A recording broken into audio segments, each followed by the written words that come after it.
something is really wrong and happening in that Borno state, especially to the governor. Anytime he goes out, this is the second time this is happening. His convoy will be interrupted. And this time around, it's not really funny at all. The first one was really not too okay, it was mild compared to this one because in this case, a lot of lives went into it. You can imagine. The jihadist fighters linked to the Islamic State group on Friday killed several security personnel in an ambush on the convoy of the Borno State governor. The agent France Press reported Friday night, quoting sources. Sources told AFP that 8 policemen, 3 soldiers, and 4 members of a government-backed militia lives were taken in the attack on vehicles carrying Borno State Governor Babagana Umara Zulum near the town of Baga on the shores of Lake Chad. The insurgents opened fire with machine guns and rockets-propelled grenades as the convoy was passing through a village close to the headquarters of the Multinational Joint Task Force, a military coalition of troops from Nigeria, Niger, Chad, and Cameroon. The governor escaped unhurt, but 15 security men on the convoy lives were taken in a fierce battle with the group, one source said. Zulum was on an assignment tour of Baga. He was on an assignment tour of Baga in preparation for the return of thousands of residents displaced from the town by the jihadists in 2014, the source said. The governor flew on a helicopter into the garrison town of Mugono, 60 kilometers, 40 miles away, and headed to Baga in a convoy under tight security, one of the sources said. All 3 sources were taken on condition of anonymity. The IS-affiliated Islamic State West African Province ISWA group maintains most of its camps on islands in Lake Chad. On the region is known as a bastion of the jihadists. The militant group has recently intensified attacks on military and civilian targets in the region. In July, Zulum's convoy came under gun attack from ISWAP outside Baga, forcing him to cancel his trip to the town. Can you imagine? Can you really imagine? Again, now, just like I said, the first incident that happened, they were lucky and the man was really boiling. And since then, he's been accusing Army, he's been accusing them. And at the end of the day, they were telling him that he doesn't know what he's talking about. So what really not happened now? Because like I said, the first time it was not really it wasn't as serious as what we are talking about now. in this country. And meanwhile, just like what they said now, these people, this same group that have been taking people's lives, took the lives of many security personnel.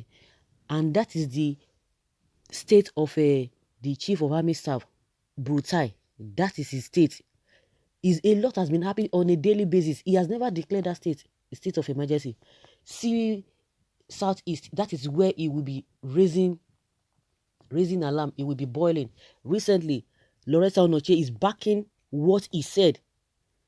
Is backing what the Burutai himself said, that if care is not taken, that they cannot continue, they cannot allow the IPOB members to be taking the lives of the security people. But see what is happening now. This is not the first time it's happening. It's been happening over and over again. She never made mention. She never talked about a herdsmen. She never talked of the Boko that is operating in that area. She will not. She picks what that suits her and talk about. You see the hypocrisy? All of them, posterity will judge them. She wants to tell me that in her heart of heart, she does not know what has been happening in Southern Kaduna on a daily basis. Castina is happening all over the areas. It's happening there. Not to talk of the so-called S-men operating in the Southeast. She won't say anything about them. But there's no need to even be much angry about them because they are embarrassing themselves. They are disgracing themselves. They think they are defending something that is really obvious, even to the blind. In this situation, in what we are experiencing in this country, even the blind can see. To the extent that the blind can see, then what about those who are not blind? You can't even distinguish somebody who is blind. You can't deceive the person. You cannot. In this situation, you can't deceive the person. See what is happening. They will not go and declare state of emergency there. All the states, northern states that this group have been working day and night, they will not go there and declare. But they want to shift attention. Now, the presidency is crying out that T.Y. Danjuma and Nnamdi Kanu, they are the ones denting the image of this country. So is it Nnamdi that is causing this problem? They are people, they are the security agents. See, their lives have been taken again. We are not even talking of the ones that have been happening. Again. No, you are calling a IPOB member the name I don't even want to mention on this platform because he said they are proscribed. And yet, you can see them. You can feel them. They go everywhere in the market. They mix with people. Those are the people you are calling all manner of names. The ones that is dealing with you, you can't even see them. They are hiding up and down. See Nnamdi Kanu, you know where he is. And he's in a country where you can't even hide. In a country where you cannot even hide. He's moving here and there. He's making statements. They are hearing him. And you are describing that person as what? What are we talking about? That's what I say. Even those who are, anybody will come and be talking about Nnamdi Kanu, you are just embarrassing yourself. Because the man that you are calling all manner of names is moving around with real people, real human being. Nobody will see him and run away. Nobody will see IPOB members in Nigeria and begin to run away. What are we talking about? To me, they are just embarrassing themselves. They will be defending what is not. Saying T.Y. Danjuma does not know what he's talking about. This and this and this and this and this and that. Can you imagine? Let us hear what they are going to say. They won't say anything. Buhari and his APC group are falling apart like pack of cards. Buhari formed this group to destabilize Jonathan government and is now paying for his actions. The North is paying for their own evil plan. Some politicians in the state and North want to kill this governor for exposing them. Oh, what is holding Burutai in declaring state of emergency in the North? They have already told him, Ohaneze has told him to go and face them. Go and face them. You will not go and face them. He went there. He relocated some months back. He relocated them. They were telling us, oh yes, he has relocated there. He wants to do this. He wants to do that. Oh, now even I think that was a Easter period. He was hosting the armies. He was telling them, giving them assurance, this and that. This is going to happen. Don't bother. I'm here with you. This and that. How many events? How many whatever has happened again? How many incidents has happened again? Uncountable. That is his own town. It's his own place, oh, his own place. Gun. His own place. Oh my goodness. It's just a pity for those people who lost their lives. It's just a pity. It's so annoying.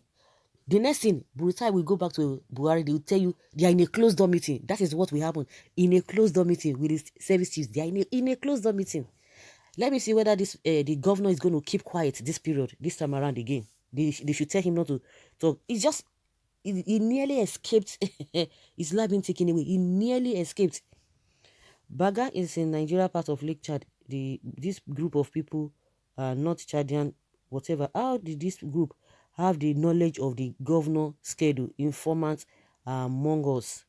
What has this got to do? Okay, someone is saying, I don't know what this one is saying. Lai Mohammed will say, these people have been defeated. These Boko have been defeated technically. Who is deceiving who? I don't know. I don't know who is deceiving who. Unfortunately, for Nigeria, people die like flies. May God protect Professor Zulum. He's their target. God bless the dead. So they are targeting the man. Let's see whether the man is not going to say anything again because they want to, because he exposed them the last time. So guys, let's hear your opinion. Leave your comment below and let us know your thoughts on this.